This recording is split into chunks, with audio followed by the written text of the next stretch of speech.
O Livro dos Espíritos, Allan Kardec. Anjos e demônios.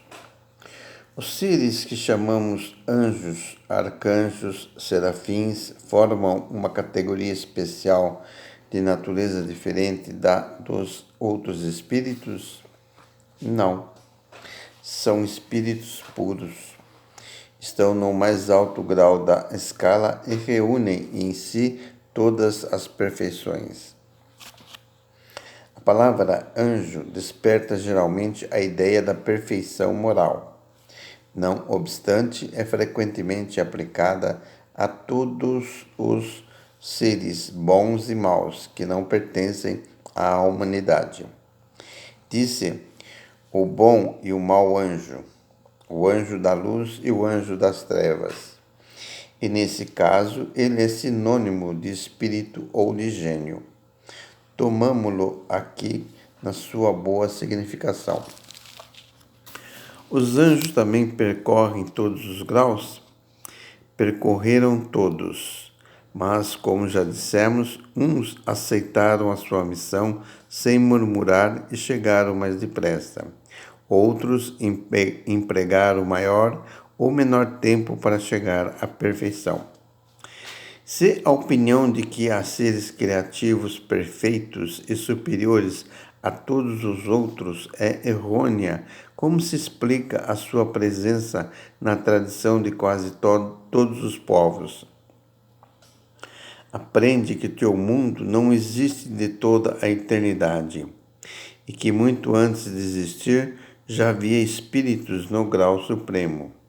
Os homens, por isso, acreditaram que eles sempre haviam sido perfeitos. Há demônios no sentido que se dá a essa palavra? Se houvesse demônios, eles seriam obra de Deus. E Deus seria justo e bom, criando seres infelizes, eternamente voltados ao mal? Se há demônios, é no teu mundo inferior e em outros semelhantes que eles residem. São esses homens hipócritas que fazem de um Deus justo um Deus mau e vingativo, e que pensam lhe ser agradáveis pelas abominações que cometem em seu nome. A palavra demônio não implica a ideia do espírito mau, a não ser na sua acepção moderna, porque o termo grego daimon, de que ela deriva, significa gênio, inteligência, e se aplicou aos seres incorpóreos, bons ou maus, sem distinção. Os demônios, segundo a significação vulgar do termo, seriam entidades essencialmente malfazejas, e seriam, como todas as coisas, criação de Deus.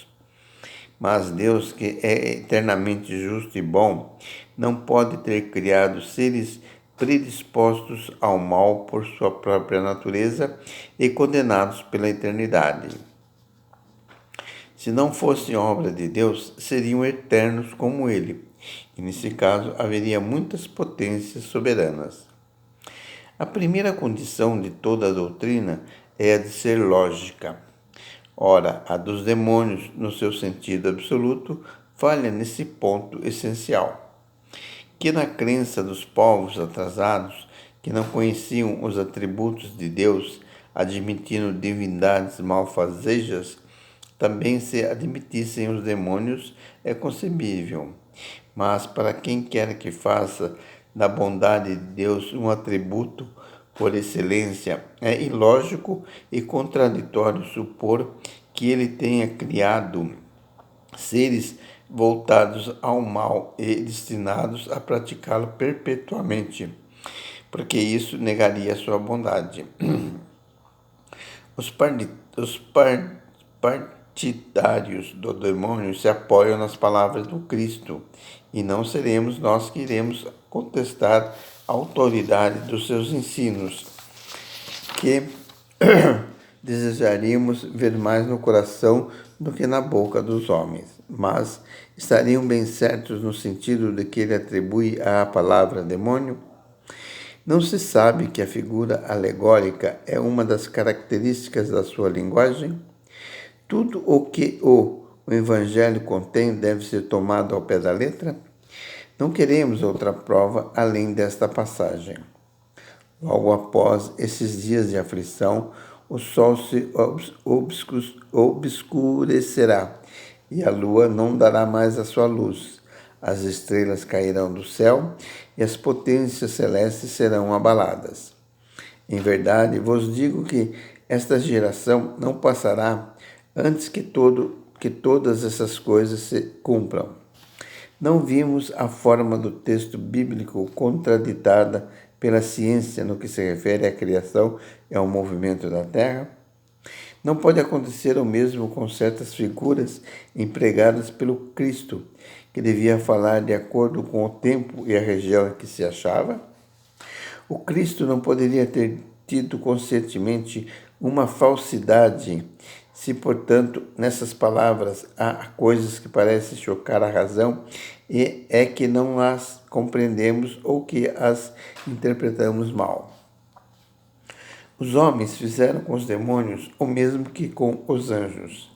Da mesma forma que acreditaram na existência de seres perfeitos desde toda a eternidade, tomaram também os espíritos inferiores por seres perpetuamente maus. A palavra demônio deve, portanto, ser entendida como referente aos espíritos impuros, que frequentemente não são melhores que os designados por esse nome, mas com a diferença de ser o seu estado apenas transitório. São esses os espíritos imperfeitos que murmuram contra as suas provações e por isso as sofrem por mais tempo, mas chegarão por sua vez à perfeição quando se dispuserem a tanto. Poderíamos aceitar a palavra demônio com esta restrição, mas como ela é agora entendida num sentido exclusivo, poderia induzir em erro, dando margem à crença na existência de seres criados especialmente para o mal. A propósito de Satanás, é evidente que se trata da personificação do mal sob uma forma alegórica, porque não se poderia admitir um ser maligno lutando de igual para igual com a divindade, e cuja única preocupação seria de contrariar os seus desígnios.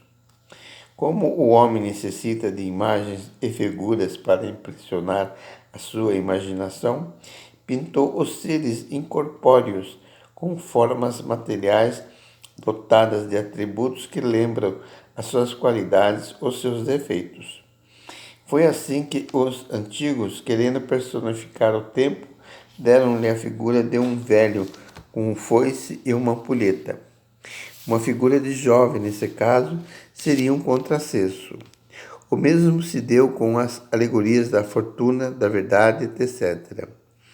Os modernos representaram os anjos, os espíritos puros, numa figura raidosa, com asas brancas, símbolos da pureza, e Satanás com chifres, garras e os atributos da bestialidade, símbolos das baixas paixões.